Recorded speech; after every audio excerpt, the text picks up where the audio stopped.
All right, hello and welcome back. It's your boy Hank Hackerson at Hank Hacks Hackers, your favorite network and system attacker, and we are continuing down our persisting Active Directory path today. The last video, if you saw it, ended up kind of challenging and a little bit demoralizing. So I'm hoping that this video will be more successful. We are doing this inside of the attack and exploits module of the PenTest Plus pathway of TryHackMe. So we're almost done with penetration testing and PenTest Plus, although I would say that this is kind of like an introductory module still, an introductory pathway. They call it the beginner pathway to PenTest Plus. So we'll definitely be getting into much deeper and more advanced strategies as we go along. And yeah, if you are studying pen testing and ethical hacking or security analysis, any of that stuff, I encourage you to follow, subscribe, and like and turn on notification bell, comment. All of those activities actually will kind of get you notified the next time that a video comes out. Meaning that if you drop a comment or if you like the video in your timeline the next time that you come into YouTube, you might see that there's another video from this channel, or you might see one of the other videos from this channel. But if you actually subscribe and turn on the notification bell, you will definitely get notified the next time that a video comes out. And if you're studying for PenTest Plus or Ethical Hacker, these paths will directly apply to you. If you're studying for Security Analyst, I'm also doing this SOC Level 1 pathway right now. So there's a lot of videos that come out in both of these paths, and those will directly apply to everything that you're doing. So I definitely encourage you to like, subscribe, turn on that notification, and drop a comment just to say hi or ask any questions. All right, so since I have restarted this machine, I need to real quick jump into the system resolution part of this, which is system resolve. And we need to do this each time that we're going to use any lab that has to do with attacking Active Directory, so that they'll allow us to actually go into this domain controller in this network. So it's a simple command, system resolve, and you got to just do it every time that you load this room. So I stepped away from this earlier today because I was very stressed from the last video that I made.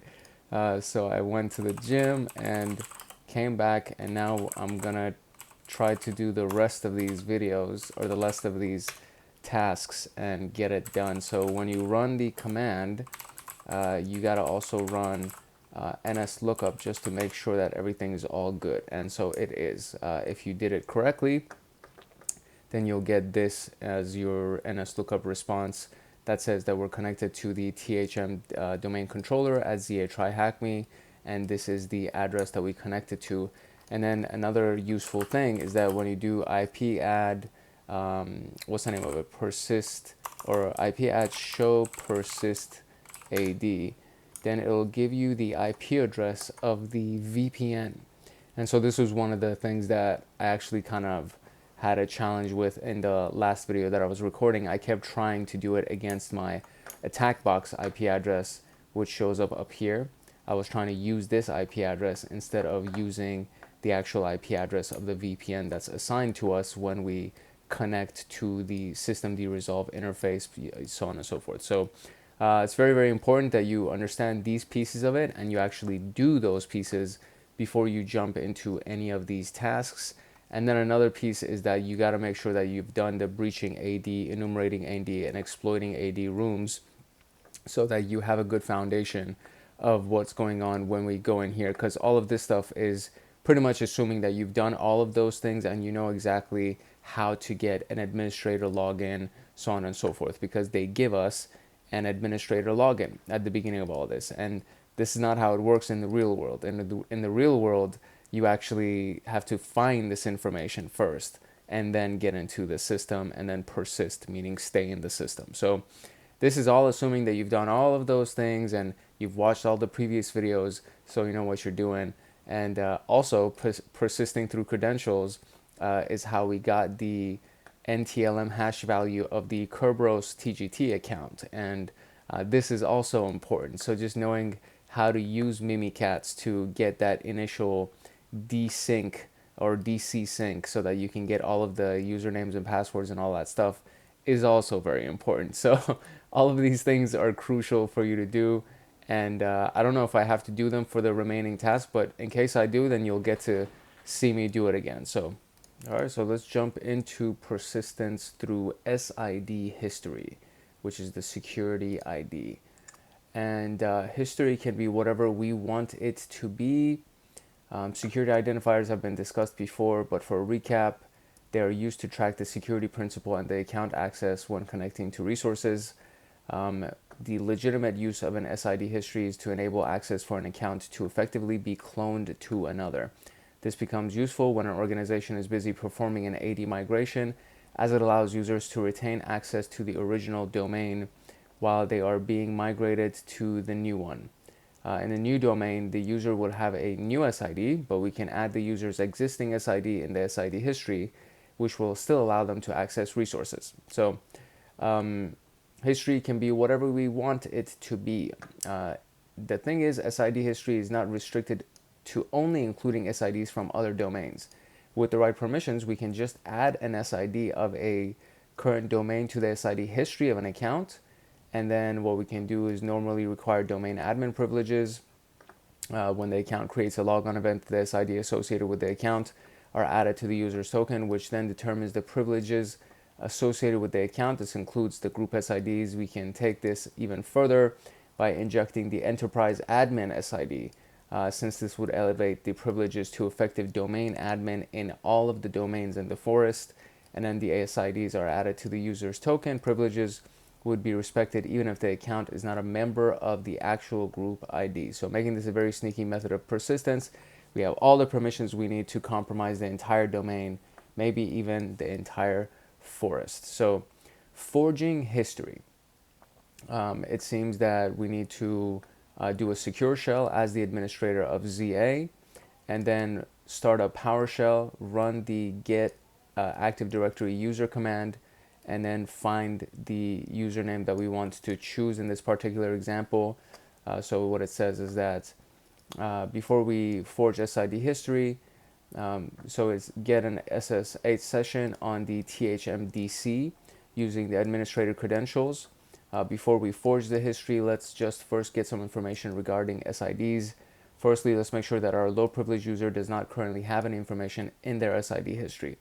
So if in this particular case, they're looking at Aaron Jones AD user information, and they pulled the properties that is the SID history and what groups they're a member of. And so the member of right here is that they get the container, CN stands for container. They're inside the internet access container and inside the group's organizational unit inside of this domain and forest. And then that's their name. And then we have his SID right here. And then there's no SID history, so it's blank. This confirms that the user does not have an SID history. So we can get the SID of the domain admin group, since this is the group that we want to add. So if we do get AD group, looking at domain admins, we can then go into what's available for the container of domain admins, the users, DC, etc. And then we see that their SID is right here. And so if I can take this group SID and then add it to Aaron, probably, then he'll kind of have access to that. So we could use something like Mimikatz to add SID history. However, the latest version of Mimikatz has a flaw that does not allow it to patch LSAS to update the SID histories. Hence, we need to use something else. In this case, we will use DS internals to directly patch the NTDS DIT file. And still inside of PowerShell, we're going to stop the service that is NTDS, and we're going to force it to stop. And then we're going to add the SID history by the account name, username of low privileged accounts, which is probably going to be, we're going to say Aaron Jones, I think in this case, and then SID history, and then the SID to add the SID history, which would be probably the group of domain admins, and then database path, and then we start it up again, or we go into the database path is this path right here, and then we start it up again right here. The NTDS database is locked when the NTDS service is running. In order to patch it, we must first stop the service, and then we'll restart the service after the patch. Otherwise, authentication for the entire network will not work anymore. After these steps have been performed, we're going to SSH into THM work 1 with our low privilege credentials and verify that the SID history was added and that we now have domain privilege access. And this is how we do it here. Once we're inside the lower privileged account, we're going to run PowerShell again, and then we're going to do the get AD user Aaron Jones property SID history, and he should now have an SID history. And from there, we're going to do a directory pull to see what's inside of this directory, and we should see that there is what information are we looking for specifically. DNS entries, vagrant, tools, temp, program files, perf logs, etc. Based on the output above, it worked. We were able to forge the SID history, granting our low privileged account DA. Oh, actually, so maybe this is what specifically what we're trying to look for, is whether or not they have access for domain. So pitchforks and torches from the blue team, and if you were able to RDP into one of the hosts and use the AD users and group snap-in, you would be able to view the SID history attribute added to the user. However, even with the highest possible privileges, you would not be able to remove the attribute since it is protected. In order to remove this, you would have to use tools such as AD-RSAT, PowerShell, CMD-LEDs to remove it. However, before you can even think about removing malicious SID history, you first need to find them. None of the regular tools will tell you that something is wrong. That user will not all of a sudden pop up as a member of domain admin. So unless you are actively filtering through the attributes of the user, this is incredibly hard to find. This is because the SID history is only applied and used once the user authenticates. I imagine that you're the blue team dealing with an incident where you have just performed a domain takeback. You rotated the Kerberos TGT account password twice, removed golden and silver tickets, and rebuilt the entire CA server from scratch just to see that the attacker is still performing DA commands with a low privileged account. This would not be a great day. So what AD object attribute is normally used to specify SIDs from the object previous domain to allow seamless migration to the new domain? I'm going to venture a guess and say that is SID history. And that is true. What is the database file on the domain controller that stores all of the AD information? So we can pull that from up here. And this is the file. It's called ntds.dit. So we're going to go and put this right here. And that would be the file. And what is the PowerShell command to restart the NTDS service after we injected our history values? And that is the start service command. So start service, name NTDS. So that is our answers for these questions.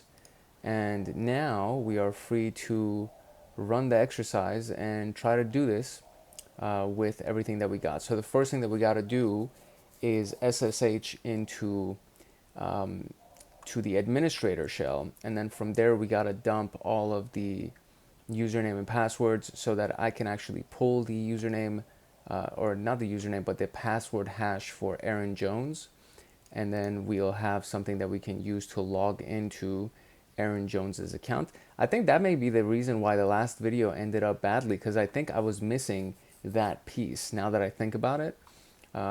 But we'll see. We'll see if everything's all good from here. So first and foremost, I need to get into the administrator account and then do a DC sync right here and download all of the domains, or not the domains, what am I saying? All of the credentials from the domain. So first we are going to do the SSH real quick.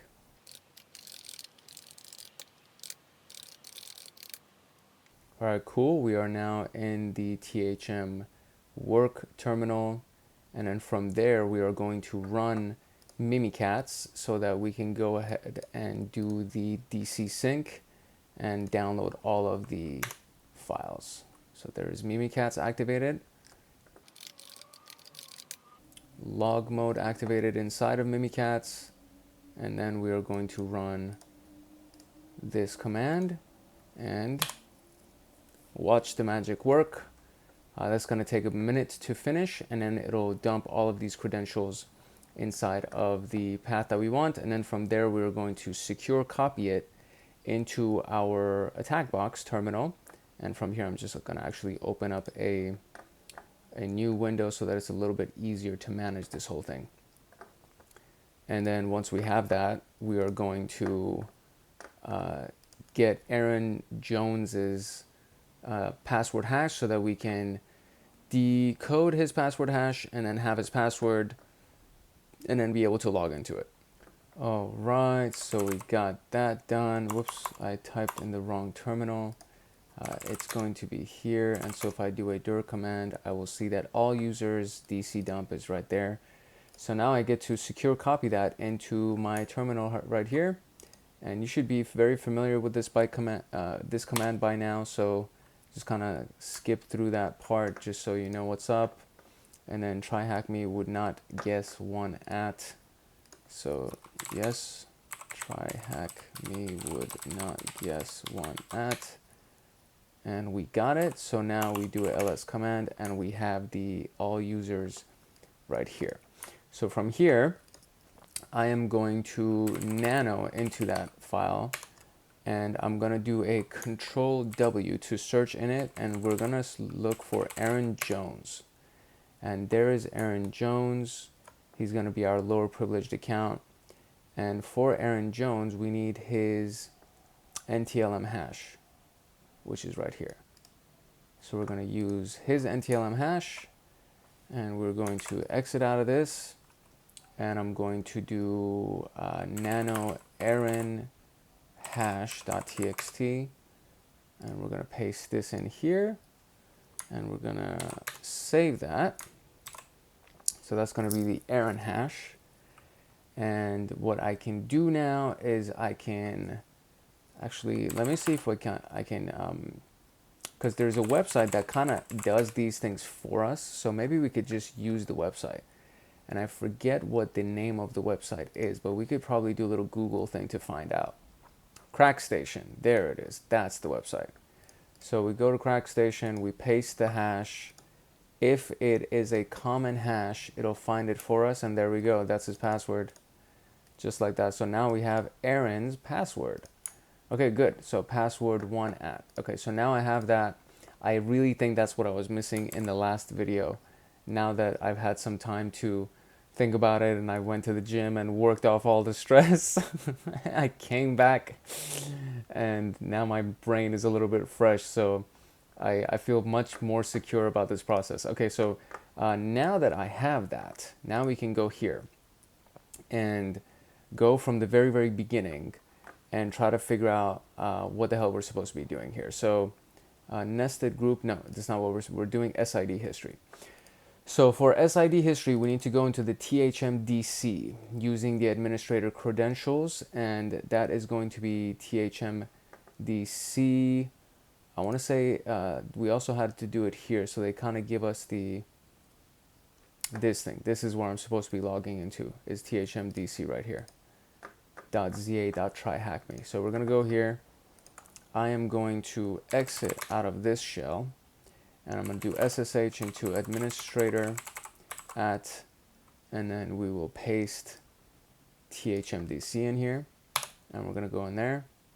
Yes, I want to go in there, and I gotta save this password too because I keep going back and forth. TryHackMe would not guess 1 at, so TryHackMe would not guess 1 at, and there we go. So now we are inside of the THMDC as an administrator, and the next step is for us to start a PowerShell, and it does say that it looks like they're so it says get an SSH on THMDC using the administrator credentials.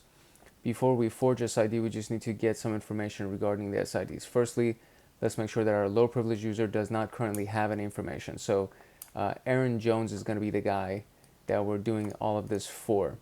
So since that's the case, I want to make sure that he doesn't have an SID history. So it's just going to be get AD user, Aaron Jones, and then his properties, SID history, and his group memberships. So PowerShell and then get AD user. By the way, I did like an entire session, an entire recording for using PowerShell to enumerate Active Directory, and we go through all of these commands for get AD domain and user and so on and so forth. So Aaron.Jones, and then we want properties, SID history, and group membership. Is it group memberships or member of? I see.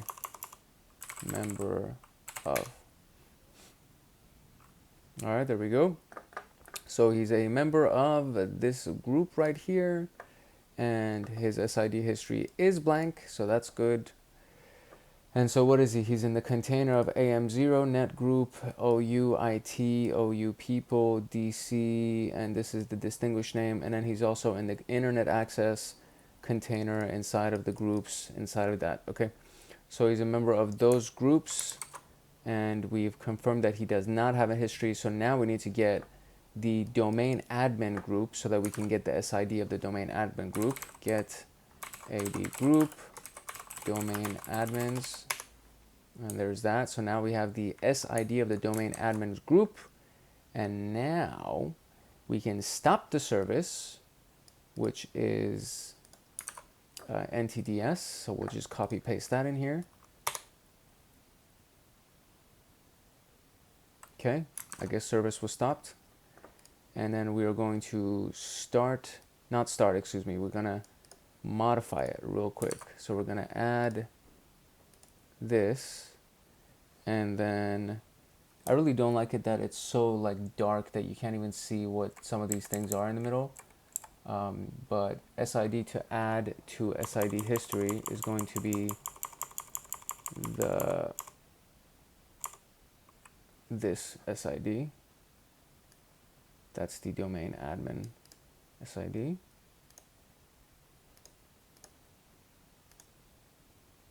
Awesome. And then going back a little bit further, we need the username of our low privileged account. This looks so weird. Aaron.Jones.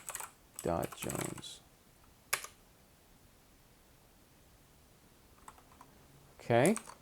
No error messages. That's all a good sign. As long as we don't get error messages, these are all good signs. And give me the start service command, please. One more time. So now, if I check on Aaron Jones, I should be able to see. So the NTD is locked with the service running. In order to patch our SID history, we must first stop the service and then restart the NTDS, whatever.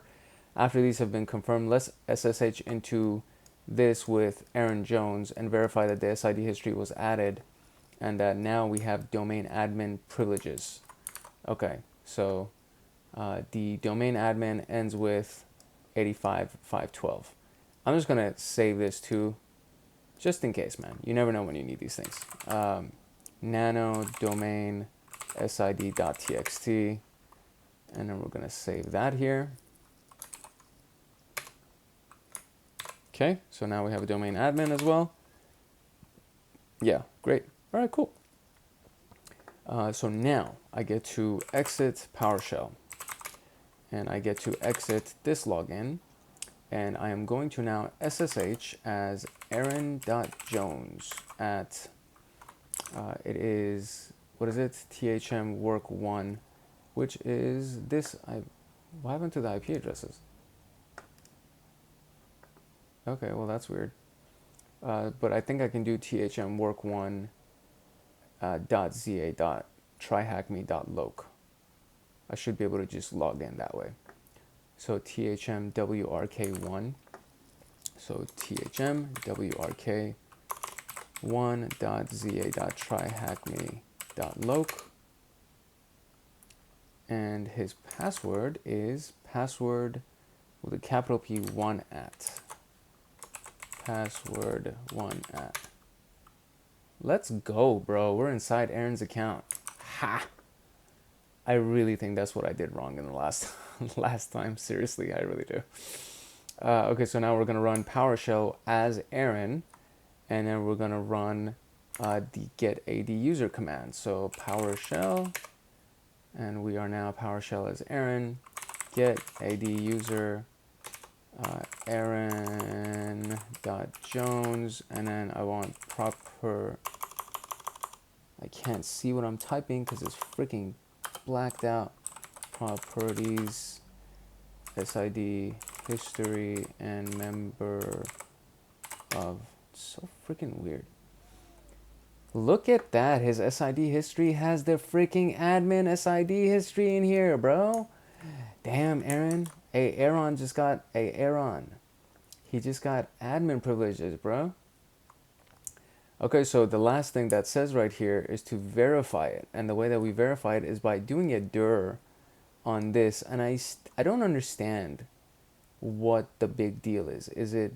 How is it that we've confirmed that he has access? Is it because we can see it? Exactly what is it about this thing that confirms that he has access? That's what I want to know. Whatever, I'm just going to run this, and then I'm sure we'll get an output, because why wouldn't we get an output? But yeah, I mean, we got it. The mode has been this. Maybe it's the domain admin that is kind of been added here. I'm gonna guess that that's the case. It is the most recent one, and then we have a Windows that also has domain privileges here. So not exactly sure what it is about this. It could be the THM network setup DC PS1 script.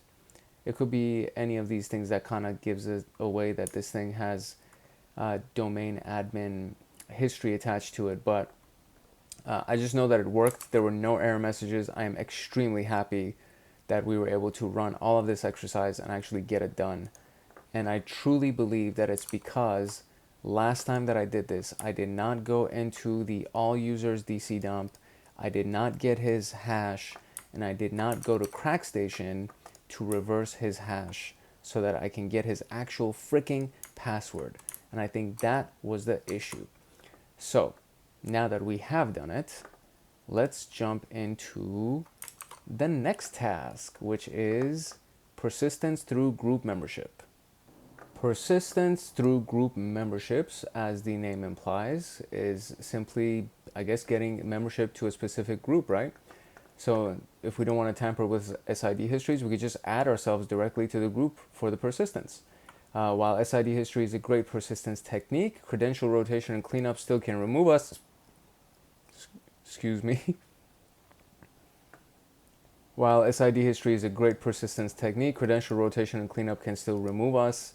In certain cases, it may be better to perform by going after AD groups themselves. So through group membership, as discussed in task 1, the most privileged account or group is not always the best for persistence. Privileged groups are monitored more closely for change than others. Any group that classifies as a protected group, like domain admins or enterprise admins, receives additional security scrutiny. So if we want to persist through group memberships, we may need to get creative. So the IT support group can be used to gain privileges, such as forcing change passwords. Although in most cases we won't be able to reset the password of privileged users, having the ability to reset even low privileged users can allow us to spread to workstations. Groups that provide local admin rights are often not monitored as closely as protected groups with local admin rights to the correct hosts. Through group membership of a network group, we may have good persistence that can be used to compromise a domain. It's not always about direct privileges. Sometimes groups with indirect privileges, such as ownership over group policy objects, can be just as good. Nested groups. So a nested group is basically a group inside of a group. That's kind of what it means.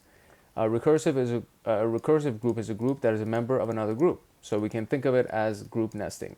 It's used to create more organized structure. Take the IT support.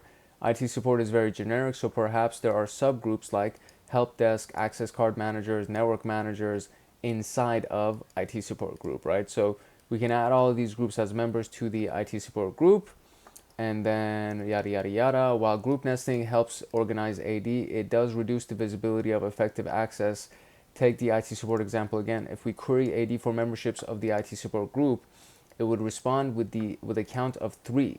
However, this count is not really true since it has 3 groups. To get an idea for effective access, we would now have to enumerate those subgroups as well, but those subgroups can also have their own subgroups. So the question becomes, how many layers deep should we enumerate to get the real effective access number? This becomes a monitoring problem. Let's say, for instance, we have the alert that fires off when a new member is added to the domain admin. That is a good alert to have, but it won't fire off if a user is added to a subgroup within domain admins. This is a very common problem since AD is managed by the AD team and alerting and monitoring are managed by the InfoSec team. All we need is a little bit of miscommunication and the alert is no longer valid and subgroups can be used. So as an attacker, we can leverage this reduced visibility to perform persistence. Instead of targeting the privileged group that would provide us access to the environment, we could focus our attention to the subgroups. And nesting our persistence is kind of the name of the game here. So we're going to simulate this in order to allow us make sure to prepend your username to all the groups that you create. In order to simulate the persistence, we will create some of our own groups. Let's start by creating a new base group that we will hide in the people IT organizational unit. So we are now back in the users administrator ZA. So I need to log out of Aaron Jones, Aaron, and we're going to log out of Aaron. We're going to go back to administrators and we're going to do, what is it? Which one is it? It doesn't tell me which machine he's in. We're going to do SSH administrator at thmwork1.za.tryhackme.log. I think this is the one I'm supposed to be in.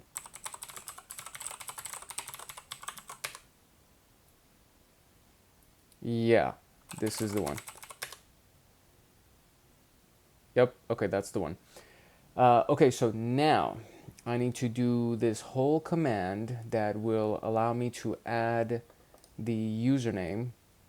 So I'm going to copy the first portion of the command and then I'm going to have to type the rest of it because there's multiple modifications that needs to be made and it would just be easier to do it this way. So here we're going to do name.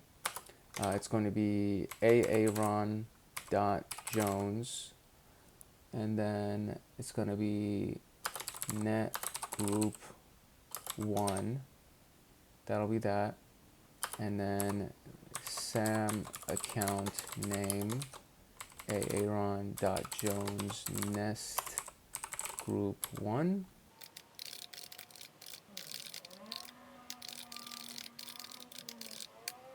Okay, so just so you see, because a lot of those things were blacked out for whatever BS reason, this is right here.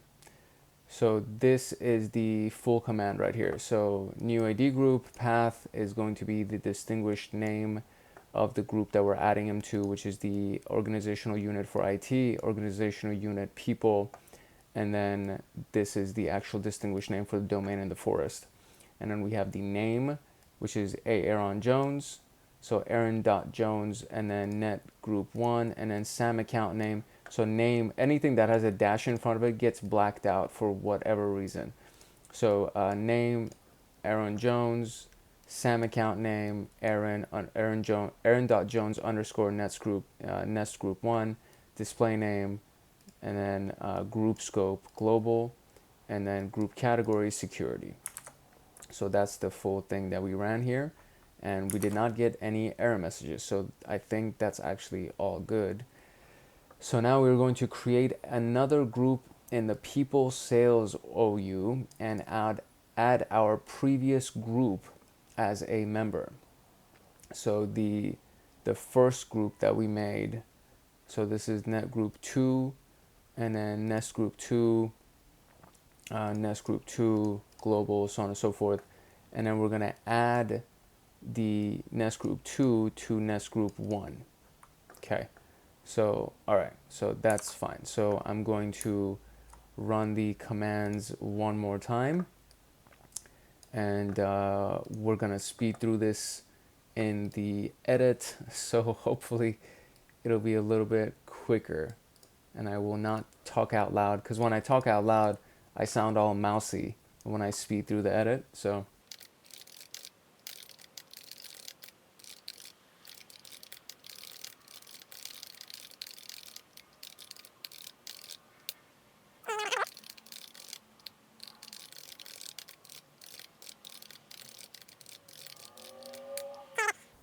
we can do this a couple more times, every time adding the previous group as a member, and they keep doing it more and more and more, and they go, what is it, 5 levels down with the last group. Let's now add that group to the domain admin group. So I am going to repeat this process.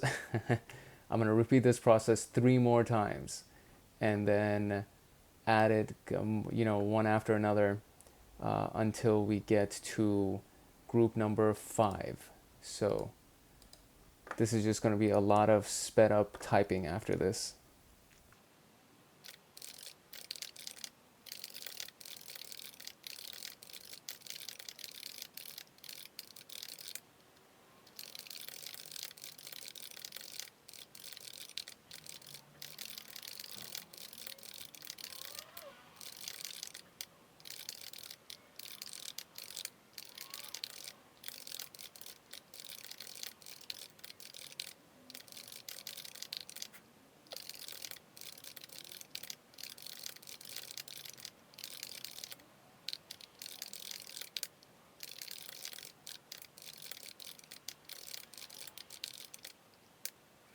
Okay, so we went 5 levels deep, and with the last group, now we can add that group to the domain admins group. So now we're going to add group number 5 to the domain admin group.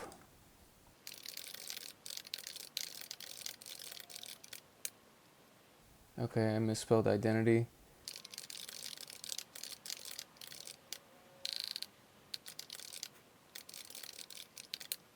Okay, there we go. Now we added it.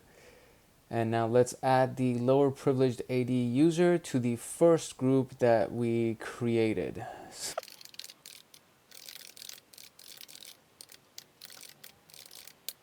All right.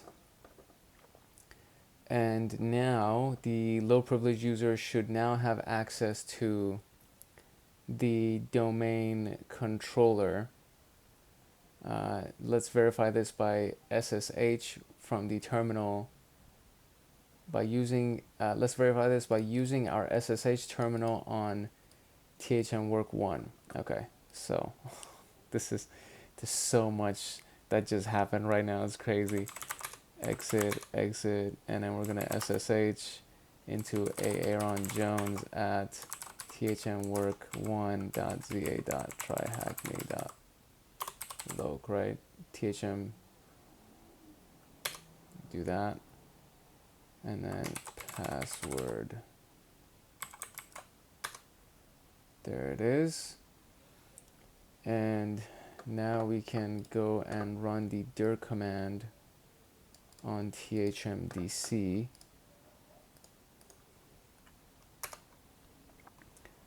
And I guess we have it. So delete vagrant user, network setup, shell XC is here, vagrant, VBox, VSR, temp tools, users, Windows. Not sure what I'm looking for, you guys. I'm gonna be honest with you. This part, I'm not sure what I'm looking for. So if we were to compare it to the result from the last one, because we're working with the same guy. So we've been working with the same guy, and we should be able to see what's happening here. And let's also verify that even though we created multiple groups, the domain admin group only has 1 new member. So I should have just done a freaking new shell. I'm going to do a new shell because I keep going back and forth on this. We are going to go back into SSH administrator at, which one is it? THMwork1.za.tryhackme.loc. TryHackMe would not, right? Isn't that what it is? TryHackMe would not, something like that. Guess. Okay, and so what do I want? Get a PowerShell first, get AD group member identity domain admins. Okay, I mean, look at this though. Aaron Jones is in here. And so is Matthew Willems, and so is administrator. But Aaron Jones is in here.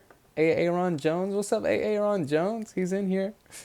So, I mean, I guess Aaron Jones did make it, and we can confirm that by just checking that he's actually in here.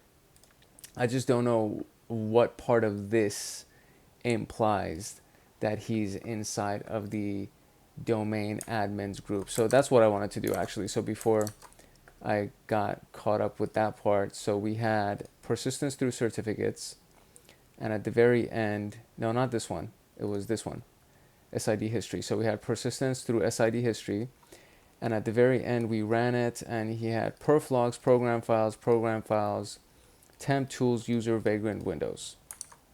So what is he? Perf log, program, temp tools, user, vagrant, windows. So all those are there. And then he had delete vagrant, DNS entries, and THM network. Delete vagrant, DNS entries, THM network. There's a new one that's called shell.exe. I don't think that was here. I don't know if that's what implies, or maybe it's like the fact that we can just get inside of this domain controller folder. That might be the big thing. It's like, since we can run the dir command to see what's inside of the domain controller folder, that might be what is implying that he has access to the domain. So that could be one of the things, right? But my big win is that there were no error messages and that we were able to pull off everything without any error messages. And that makes me very, very happy. So yeah, we got this. And the last note is that if this was a real organization, we would not be creating new groups to nest. Instead, we would make use of existing groups to perform nesting. However, this is something you would never do on a normal red team assessment, and most always dechain at this point, since it breaks the organization's AD structure and will, if we sufficiently break it, they will not be able to recover at this point. Even if the blue team was able to kick us out, the organization would be more than likely still have to rebuild their entire AD structure from scratch because we just fucked them up that badly. All right, so what is the term used to describe AD groups that are a member of other AD groups? These are nested groups. Okay, so group nesting. That's so retarded. Okay, whatever. Group nesting is the term described. Is a term used to describe AD groups that are members of See, it's not asking what is the activity. So group nesting would be the activity. The term used to describe groups that are members of other groups are nested groups. Okay? And just technically, that is an incorrect question. But okay, what is the command to add a new member THM test to the AD group THM group? So it would be, it's right here. It's the last thing that we did right here.